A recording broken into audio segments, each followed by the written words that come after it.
आपण पाहताय शिंदखेडा माझा टीव्ही न्यूज, जे सत्य तीच बातमी।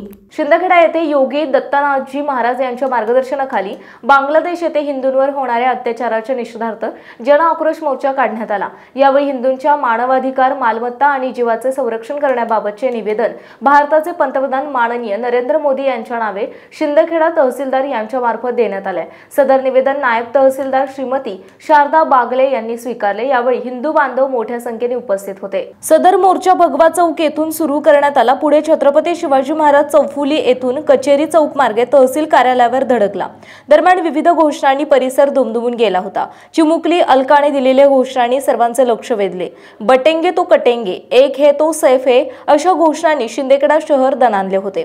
तहसील कार्यालय येथे मोर्चाचे रूपांतर सभेत झाले। प्रसंगी पिलखेड येथील योगी दत्तानाथजी महाराज यांनी मनोगत व्यक्त केले। प्रसंगी एनडी मराठी विद्यालयातील विद्यार्थ्यांच्या हस्ते निवेदन देण्यात आलं। सदर निवेदन श्रीमती शारदा बागले नायब तहसीलदार शिंदखेडा यांनी स्वीकारले। निवेदनात म्हटलं आहे की गेल्या काही महिन्यांपासून बांगलादेश या देशात अल्पसंख्याक असलेल्या हिंदूंच्या मानवाधिकार, मालमत्ता आणि जीवांचे हनन झाल्याचे विविध प्रसार माध्यमांमधून निदर्शनास येत आहे। गेल्या काही महिन्यांमध्ये हिंदू मंदिरांवर झालेले हल्ले, तोडफोड, त्याचबरोबर हिंदू अबालवृद्ध आणि महिलांवर झालेले अमानवीय अत्याचार आणि त्यात सातत्याने होत असलेली वाद ही गंभीर बाब असून अशा प्रकारच्या सर्व मानवाधिकारांचे हनन करणाऱ्या वृत्तींना रोखण्यासाठी आपल्या स्तरावरून कार्यवाही व्हावी आणि अशा कार्यवाहीस आम्ही भारताचे हिंदू आपल्या सोबत ठामपणे आहोत। बांगलादेशात झालेल्या ह्या धार्मिक अत्याचारामुळे बांगलादेशातील हिंदूंचे धार्मिक स्वातंत्र्य धोक्यात आले आहे आणि ह्या घटनांमुळे विभिन्न धर्मीयांचे सहजीवन धोक्यात आल्याचं आणि बांगलादेश शासनाने त्याकडे जाणीवपूर्वक दुर्लक्ष केल्याचं स्पष्ट दिसते।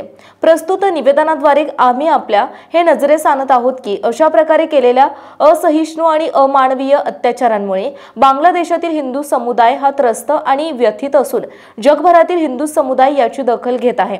चिन्मय कृष्ण महाराज यांना खोट्या गुन्ह्यात अडकवून जबरदस्तीने आणि हिंसात्मक पद्धतीने केलेली अटक ही निंदनीय आणि कुठल्याही शासनास अशोभनीय आहे।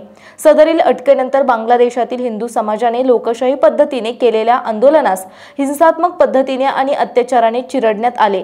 याचबरोबर असे लक्षात आले आहे की चिन्मय कृष्ण महाराजांना चित्तागोंग मध्यवर्ती कारागृहात ठेवण्यात आले, जिथे त्यांना योग्य तो उपचार, औषधोपचार आणि शाकाहारी भोजन मिळण्यास जाणीवपूर्वक अडचणी निर्माण करण्यात येत आहेत। म्हणून चिन्मय कृष्ण महाराज यांना त्वरित जेलमधून सोडवण्यात यावं अशी मागणी निवेदनातून करण्यात आली आहे। यावेळी शिंदखेडा शहरातून मोठ्या संख्येने हिंदू बांधव उपस्थित होते।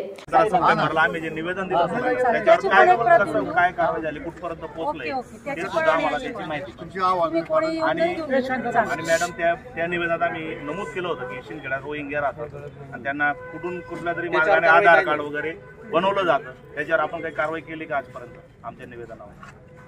आपण ते दिलेलं आहे तसं आधार कार्ड नाही, मग सगळं वरतीच पाठवून काही फायदा नाही। आपल्या शिंदखेडा शहरात आपण आपल्या प्रशासनाच्या स्तरावर काही तुम्ही इन्क्वायरी केली का? कोणी जर आज सांगितलं की हे चुकीचं आहे त्याच्यावर आपण करू शकतो। नाही, आम्ही तसं निवेदनात दिलं होतं मॅडम सगळं। नाही, आपण प्रत्येकाचं आधार कार्ड चेक करू शकतो। नाही, आधार कार्ड एखादं चुकीचं असेल त्यांना दिलेलं आहे सर, सूचना दिल्या आहेत आपण दिल्या। जर काही चुकीचं असेल तर ते आम्हाला निदर्शन आणून तरी आम्ही त्याच्यावर हिंदू समाजावर नुसते हिंदूच नाही, हिंदू असतील, शीख असतील, बौद्ध असतील, जैन असतील, सगळ्यांवर अगदी क्रूरतेने अत्याचार केला जातोय। मीडियाच्या माध्यमातून आपण ते सगळे दृश्य बघतोय। म्हणजे हिंदू दिसला की त्याला अमानुषपणे मारायचं। ज्या इस्कॉन संप्रदायाने बांगलादेशमध्ये अनेक वर्षापासून सामाजिक उपक्रम सुरू केले, अन्नछत्र चालवले, आरोग्याच्या सुविधा दिल्या, पण त्या इस्कॉन मंदिरांवर सुद्धा त्या जिहादी मानसिकतेच्या लोकांनी हल्ले केले।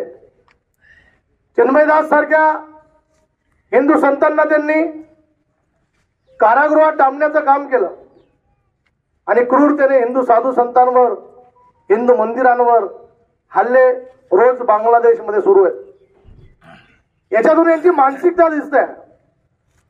म्हणजे सापाला किती दूध पाजलं तर साप हा फणा मारल्याशिवाय राहत नाही, ही सापाच्या जातीची अवलाद आहे। ज्या मंदिरांमधून वसुधैव कुटुंबकम, विश्व का कल्याण हो म्हटलं जातं, त्याच मंदिरांवर या जिहादी लोकांनी दगडफेकी केल्या, मूर्त्या तोडल्या, आणि मातृशक्तीवर अमानुषपणे अत्याचार केला जातोय। 12-15 वर्षाच्या मुलीवर बापासमोर 10-20 लोकांनी बलात्कार करावा एवढी क्रूर ही मानसिकता जिहादी प्रवृत्ती बांगलादेशमध्ये हिंदूंना छळण्याचं काम करत आहे। आणि याचं कारण आहे की आपण हिंदू म्हणून एक येत नाही, पण कुठेतरी हिंदू जागृत होताना दिसतोय। आणि असं जर आपण हिंदू म्हणून, हिंदू हा कुठलाही असेल, बांगलादेशातला असेल, पाकिस्तानातला असेल, अमेरिकेतला असेल, हिंदू हा कुठलाही असला, कुठल्या राज्यातला असला, प्रांतातला, कुठल्या देशातला असला, पण तो आपला भाऊ आहे। आणि ज्या ज्या ठिकाणी हिंदूंवर अत्याचार होत असेल त्या हिंदूंच्या संरक्षणासाठी हिंदू समाजाने आता रस्त्यावर उतरलं पाहिजे। म्हणून आज आपण सगळे या ठिकाणी बांगलादेशच्या हिंदूंच्या समर्थनार्थ आणि बांगलादेशच्या निषेधार्थ आपण या ठिकाणी उपस्थित झालेलो आहोत। आणि हे बांगलादेशी प्रवृत्ती फक्त बांगलादेशामध्ये हिंदूंचा छळ करते असं नाहीये, यांची जिहादी मानसिकता आपण वेळीच ओळखली पाहिजे।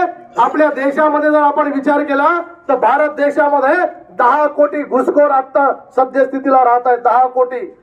एका ऑस्ट्रेलियाचा आकडा जर पाहिला तर 2 कोटी ऑस्ट्रेलियाची लोकसंख्या आहे, असे 5 ऑस्ट्रेलिया आपल्या देशामध्ये राहत आहेत। आपल्या महाराष्ट्रामध्ये 1 कोटी घुसखोर राहतात, 1 कोटी। एकट्या मुंबईमध्ये 30-40 लाखाच्या वर घुसखोर राहत आहेत। हे जिहादी घुसखोर तिकडून येतात, इथे राहतात, हिंदूंच्या जमिनी बळकावतात, हिंदूंचे व्यवसाय बळकावतात, हिंदूंचा रोजगार बळकावतात आणि काही लोक यांना खतपाणी घालण्याचं काम करतात।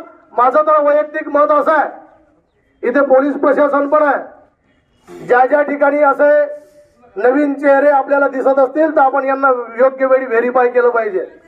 या देशामध्ये जर कोणी अशांतता पसरवत असेल, या देशामध्ये जर कोणी अराजकता माजवत असेल तर ही बाहेरून आलेली पिळवलं या देशामध्ये अराजकता माजवण्याचं काम करतायत, आपले व्यवसाय हायजॅक करण्याचं काम करतायत, हिंदूंच्या जमिनी बळकावण्याचं काम करतायत। आणि मी तर म्हणतो बांगलादेशातल्या हिंदूंवरचा अत्याचार थांबला पाहिजे असं वाटत असेल तर इथे भारत देशामध्ये जे बांगलादेशी घुसखोर आहेत ना यांना धरून धरून हाणलं पाहिजे, तेव्हा तिकडचा अत्याचार आपल्या हिंदूंवरचा थांबेल, तोपर्यंत थांबणार नाही। आणि हिंदूंनी आता भगिनी आणि बांधवांवर होत असलेल्या अत्याचाराच्या विरोधात आज आपण या ठिकाणी जनाक्रोश मोर्चा काढलेला आहे शिंदखेडा शहराच्या वतीने।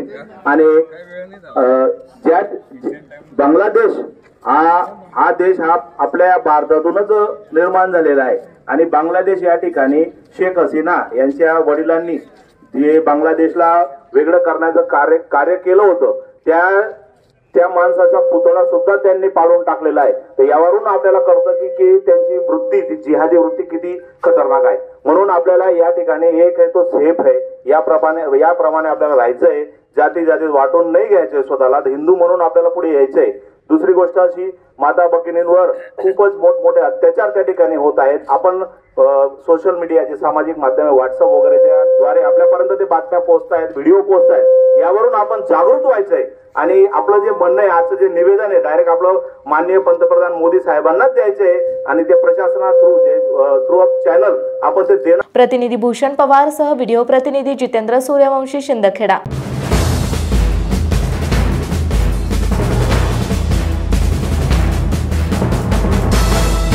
आपण पाहताय शिंदखेडा माझा टीव्ही न्यूज, जे सत्य तीच बातमी।